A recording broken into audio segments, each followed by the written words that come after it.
Coucou les Miss et bienvenue encore une fois sur ma chaîne. Si en ce début d'année, vous vous sentez l'âme créative, je vous propose aujourd'hui 2 idées de cadres pour décorer un intérieur. Cette fois-ci, on va leur donner un petit air champêtre. Pour réaliser le premier, il va nous falloir un support ovale, du tissu de votre choix, du ruban, un pistolet pour silicone et une petite plante. On place le support sur l'envers du tissu et on découpe tout autour en laissant 5 bons centimètres de marge. On fait un petit ourlet d'à peu près 1 cm et on le rabat sur le support en le collant à l'aide de la silicone.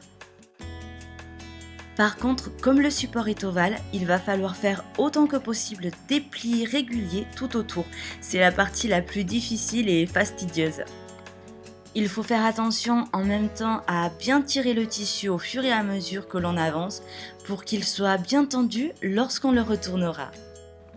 Une petite astuce pour vous simplifier la tâche. Vous pouvez fixer d'abord le tissu aux 4 coins, puis former les plis en suivant. Pour le nœud, je coupe la moitié du ruban en 2 parties égales pour former les boucles et je les assemble entre elles avec la silicone. Et pour le fini, je l'entoure au milieu avec un bout de ruban que je fixe sur l'arrière. Et ma petite astuce, c'est de passer une flamme sur les bordures pour qu'elles ne s'effilochent pas.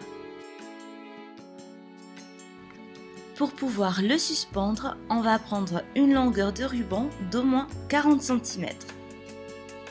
On fixe chaque bout sur l'arrière avec la silicone, mais attention! Aidez-vous d'un ustensile pour appuyer et évitez ainsi d'y poser trop vite les doigts car vous pourriez vous brûler. Et juste là où je dois placer le nœud, c'est-à-dire au milieu du ruban, je fais un petit ourlet pour une finition plus nette et plus jolie.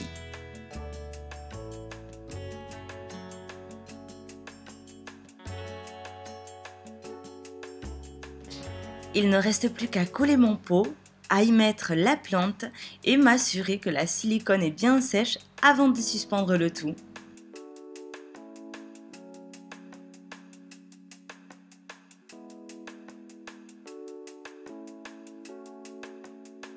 Et la petite tête de chien vient de chez Casa si vous voulez le savoir. De toute façon, bientôt je vous ferai un home tour. Et voici maintenant le second modèle. Pour la petite histoire, je l'ai offert à ma mère pour son entrée parce que je sais qu'elle adore ce style et cela fait très joli. Alors pour celui-ci, il nous faut un support ovale, de la peinture, un pinceau, un pistolet pour silicone, une petite plante en pot, un nœud, un motif ou une image de notre choix et du mode-poche pour le transfert. Même si mon support est blanc, je passe quand même une couche de peinture blanche et sur toute la bordure une légère touche de lilas qui est tellement claire qu'elle ne ressort pas du tout sur la vidéo. Une fois la peinture sèche, on peut passer au transfert de notre motif. Il y a 2 façons de le faire. Une où l'on utilise 2 couches de mode-poche et la seconde où l'on n'en utilise qu'une. Moi j'ai choisi la seconde. C'est-à-dire qu'après avoir imprimé l'image ou la photo, je la pose directement à l'envers sur le support et je passe la couche de mode-poche à l'aide d'un pinceau. Et je positionne juste ma déco pour situer avec précision l'emplacement de mon image. Une fois fixée sur le support, on la recouvre d'une feuille ou d'un linge et on laisse sécher 10 heures.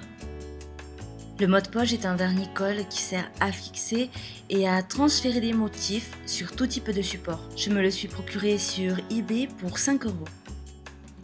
Lorsque les heures se sont écoulées et que tout est bien sec, on trempe nos doigts dans de l'eau et on commence à frotter doucement pour retirer le papier. Pour tout vous dire, c'est une technique qui m'a vraiment plu et que je trouve très intéressante. On peut maintenant passer à la fabrication de notre nœud. Cette fois-ci, je fais 2 boucles et j'entoure au milieu avec du coton égyptien. Ici aussi, pour éviter qu'il s'effiloche, je passe une flamme juste sur le bord. Une fois fini, on le colle au-dessus de notre motif avec de la silicone. Et comme pour le cadre précédent, on y ajoute le ruban qui nous servira à le suspendre. Il ne reste plus qu'à coller notre petite plante en pot pour couronner le tout et à lui trouver son emplacement. Et voilà mes amis, ce sera tout pour aujourd'hui. Si ces idées vous ont plu et vous ont donné envie de les mettre en pratique, faites-le moi savoir. Je vous remercie et je vous dis à très bientôt jusqu'à la prochaine vidéo. Gros bisous, bye bye!